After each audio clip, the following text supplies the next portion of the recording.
तो अभी तक आपने जितने भी कंसेप्ट पढ़े हैं उन पर बेस्ड एक क्वेश्चन है। इस क्वेश्चन में हमें दो कर्व्स गिवन हैं।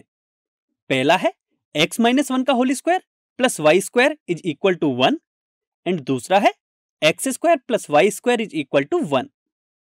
जैसा कि हम यहाँ देख सकते हैं कि ये दोनों ही कर्व्स बेसिकली सर्कल्स को रिप्रेजेंट करते हैं।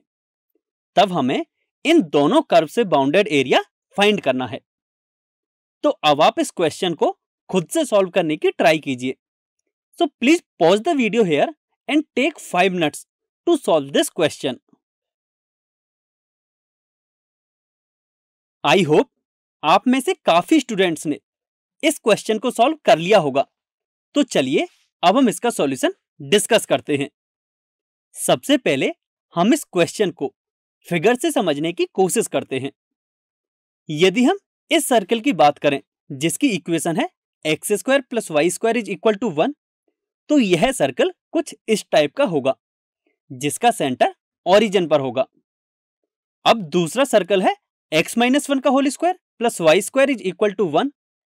यदि हम इसे ड्रॉ करें तो यह कुछ इस टाइप का होगा एंड इसका सेंटर होगा 1,0। अब हमें इन दोनों का बाउंडेड एरिया फाइंड करना है। तो पहले हम इन दोनों के इंटरसेक्टिंग पॉइंट्स फाइंड करेंगे। वो हम कैसे करेंगे कि हम किसी भी एक इक्वेशन से x या y की वैल्यू निकाल के दूसरी इक्वेशन में पुट करेंगे तो हमें x एंड y की करस्पॉन्डिंग वैल्यूज मिल जाएंगी, जिससे हमें एक पॉइंट मिलेगा 1/2 √3/2 एंड दूसरा इंटरसेक्टिंग पॉइंट मिलेगा 1/2 -√3/2। तब हमें यह शेडेड रीजन का एरिया फाइंड करना है। अब आप यदि शेडेड रीजन के लिए इन दोनों कर्व्स को एक्स एक्सिस के अलोंग देखोगे तो आप ये नहीं बता सकते कि कौन सा अपर कर्व है और कौन सा लोअर कर्व है। तो फिर हम क्या करेंगे? अब यदि हम इन दोनों कर्व्स को वाई एक्सिस के अलोंग देखें तो हम निश्चित तौर पर बता सकते हैं कि कौन सा अपर कर्व होगा और कौन सा लोअर कर्व होगा। यदि आप याद करो तो हमने जब अपर कर्व और लोअर कर्व बताए थे तो उनके पीछे का कंसेप्ट ये था कि जो कर्व एक्स एक्सिस से ज्यादा दूरी पर था वह अपर कर्व था और जो कम डिस्टेंस पर था वह लोअर कर्व था। तो अब यदि हम वाई एक्सिस के लिए देखें तो इस एरिया के लिए जो भी कर्व वाई एक्सिस से ज्यादा दूरी पर होगा वह अपर कर्व होगा और जो कम दूरी पर होगा वह लोअर कर्व होगा। अब सिंस हम दोनों कर्व्स को वाई एक्सिस के अलोंग ऑब्जर्व कर रहे हैं इसलिए एरिया का हम ये फॉर्मूला यूज करेंगे जहां एफ एंड जी दोनों ही y के फंक्शन हैं एंड a एंड b जो लिमिट्स हैं वह भी y की ही हैं। तो चलिए अब हम function f and g find करने की कोशिश करते हैं। यदि हम इस सेलेक्टेड एरिया के लिए देखें तो अपर कर्व होगा x square plus y square is equal to 1, यानी कि वह सर्कल जिसका सेंटर ओरिजिन है। अब हम इससे x की वैल्यू निकालेंगे क्योंकि हमें वेरिएबल y में फंक्शन फाइंड करना है। तो यहां से जब हम x की वैल्यू निकालेंगे तो वह मिलेगी हमें plus minus square root of 1 minus y square. तो अब हम कौन सा फंक्शन कंसीडर करेंगे, प्लस साइन वाला या फिर माइनस साइन वाला? यदि आप सेलेक्टेड एरिया के लिए देखो तो जो x है वह पॉजिटिव है, इसलिए हम वो फंक्शन लेंगे जिसमें पॉजिटिव साइन यूज होगा, यानी कि हमारा फंक्शन हो जाएगा square root of 1 minus y square और हमने इसे एफ ऑफ वाई से डिनोट किया है।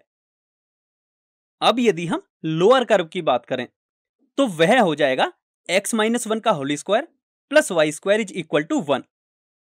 तो सिंस हमें इससे भी y में एक फंक्शन फाइंड करना है, मतलब हमें यहां से भी x की वैल्यू निकालनी है, तो यहां से हमें x की वैल्यू मिलेगी x is equal to 1 plus minus square root of 1 minus y square. तो अब हमें यहां से भी वापस से चेक करना होगा कि हमें प्लस साइन वाला फंक्शन लेना है या फिर माइनस साइन वाला। तो अब यदि आप इस शेडेड रीजन को देखोगे तो इसमें जो सेकंड सर्कल का एरिया यूज हो रहा है वह केवल इस पार्ट में हो रहा है जो कि एक्स एक्सिस पर रेड कलर से हाईलाइट किया गया है। इसके लिए यदि हम x की वैल्यू देखें तो इसके लिए x की वैल्यू 0 से 1 के बीच में होगी। इसका मतलब यदि हम प्लस साइन वाला फंक्शन लेते हैं तो उसके लिए हमें x की वैल्यू मिलेगी 1 plus square root of 1 minus y square, यानी कि x की वैल्यू 1 से थोड़ी ज्यादा हो जाएगी। लेकिन इस एरिया के लिए x की वैल्यू 1 से कम होनी चाहिए, इसलिए हम माइनस वाला फंक्शन यूज करेंगे। मतलब हमारा दूसरा फंक्शन हो जाएगा 1 minus square root of 1 minus y square, and इसे हमने g ऑफ y से डिनोट किया है। तो अब आप देख सकते हो कि हमें दोनों ही फंक्शन मिल चुके हैं। अब हम लिमिट्स फाइंड करने की कोशिश करते हैं। यदि आप देखोगे तो जो हमें लिमिट्स की वैल्यू मिलेगी उसमें लोअर लिमिट मिलेगी minus root 3/2 and upper limit मिलेगी रूट 3/2। एंड ये जो अपर एंड लोअर लिमिट्स हैं वो y की लिमिट्स हैं। तो अब हमें फंक्शन भी मिल चुके हैं एंड लिमिट्स भी मिल चुकी हैं। तो इन सभी को जब हम फॉर्मूले में पुट करेंगे तो हमारा एरिया कुछ इस तरह का होगा। अब हमें यहां से एक डेफिनेट इंटीग्रेशन सॉल्व करना है जिसे कि हम आसानी से सॉल्व कर सकते हैं। इसे जब हम सॉल्व करेंगे तो हमें एरिया मिलेगा 2π/3 माइनस रूट 3/2। इस टॉपिक की समरी कुछ इस प्रकार है, जिसमें हमने दो कर्व्स के बीच का एरिया फाइंड करना सीखा। और इसके बाद हमने ये देखा कि कभी कभी ऐसा भी होता है कि किसी एक पूरे इंटरवल के लिए हम ये नहीं कह सकते कि कोई कर्व अपर है या लोअर है, क्योंकि गिवन इंटरवल के कुछ पार्ट के लिए एक कर्व अपर होता है एंड रिमेनिंग पार्ट के लिए वही कर्व लोअर हो जाता है। तो उस केस में हम उसकी लिमिट्स को ब्रेक कर लेते हैं।